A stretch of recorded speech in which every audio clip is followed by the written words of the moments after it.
తాకట్టులో ఉన్న బంగారాన్ని విడిపించి ఆ రోజు ఆన్లైన్ రేటుకే మేము కొంటాం. Sharma gold company. నమస్తే, వెల్కమ్ టు సుమన్ టీవీ. నేను మీ యామ్ని. ప్రస్తుతం మనతో ఉన్నారు ప్రముఖ ఆధ్యాత్మికవేత్త గురుస్వామి బ్రహ్మశ్రీ రాజన్ నంబూద్రి గారు ఉన్నారు. గురుగారితో మాట్లాడి మనకున్న సందేహాలను అడిగి తెలుసుకుందాం. నమస్కారం గురుగారు. నమస్కారం. గురుగారు, ఇప్పుడు ఈ జూలై నెలలో అండి కేరళ శాస్త్రం ప్రకారం ఈ మకర రాశి వారికి ఏ విధంగా ఉంటుంది, వీరికి సంబంధించిన పరిహారం ఏంటండి అసలు? తప్పకుండా. ముందుగా శ్రీ మహాగణపతి దేవతభ్యో నమః. చూసే వీక్షకులకు నమస్కారం. నదులను కాపాడుకుందాం, గోమాతను సేవిద్దాం, గోవుని పూజిద్దాం. మకర రాశి వారికి ఒక అపర మృత్యు దోషం కనపడుతుంది. అంటే వెహికల్ హైవేలో వెళ్ళేటప్పుడు కానీ, ఇంకా ఇతర ఒక వాహన ప్రయాణంలో కానీ, ఇంకెక్కడైనా వెళ్ళినా కూడా దానికి మృత్యు దోషం అనేది కనపడతా ఉంది. అంటే ప్రయాణ విషయంలో జాగ్రత్త వహించడానికి ఉంటుంది. భయపడే విషయం లేదు. వీరికి ఈ రకమైన ఒక దిష్టి దోషం ఉండడం వలన జరుగుతుంది కాబట్టి, లేదా ఇంకే ఇతర ఏదైనా కార్యక్రమం వల్ల వాళ్ళకి ఇటువంటివన్నీ జరగడానికి ఆస్కారం ఉంటుంటుంది. ముఖ్యంగా వీళ్ళంతా కూడా చేయవలసినటువంటి కొన్ని విషయాలు అరుదుగా మనకు కనపడుతూ ఉంటాయి.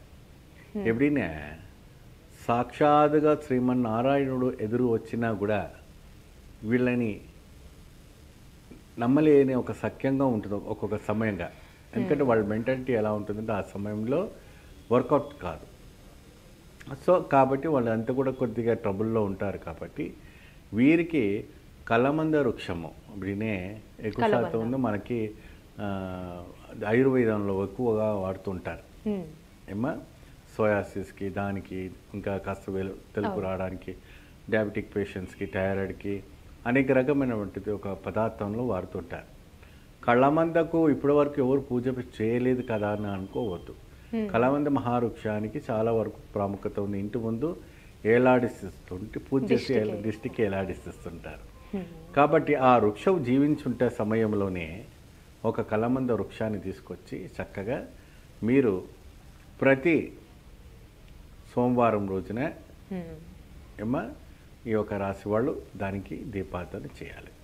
ఎటువంటి ఒక దీపార్థన చేయాలంటే చక్కగా మీరు ఏం చేస్తారంటే పంచదార కింద వేసి, ఇంత ఒక పీకి పంచదార వేసి మీరు ఒక మట్టి ప్రమిదలో కొబ్బరి నూనె పోసి దీపార్థన చేయండి. ఈ యొక్క ప్రతి వారం చేసి వీళ్ళు చక్కగా దేవి ఒక శ్రీచక్ర నవహరణ పూజ చేసుకుంటే చాలా అద్భుతమైనటువంటి ఫలితం రావడానికి ఉంటుంది.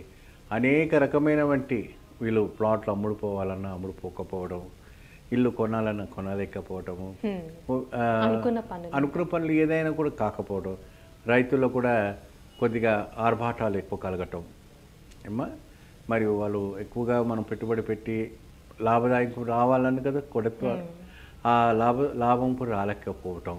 సో ఇటువంటి ఒక ఆర్థిక ఇబ్బందులు అనేది చాలా వరకు కూడా కనపడుతుంటాయి. కాబట్టి అవన్నీ తొలగిపోవాలంటే ఈ కలమందకి చెట్టు దగ్గర పూజ చేయటం చాలా. ఇప్పుడు ప్రత్యేకమైన దీపం అంటూ పెట్టాలండి కలబంద చెట్టు దగ్గర? అవునమ్మా. ఈ యొక్క దీపం వచ్చేసి మీరు ఒక పంచదార వేసి మట్టి ప్రమిదలో కొబ్బరి నూనె పోసి దీపార్థన పెట్టండి.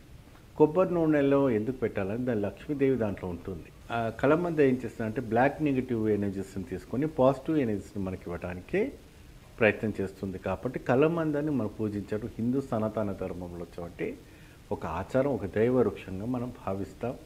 అది ధనవంతరిలో కూడా ఒక విశేషమైనటువంటి ఒక కైంకర్యం అనేది మనకు తెలుస్తూ ఉంటుంది.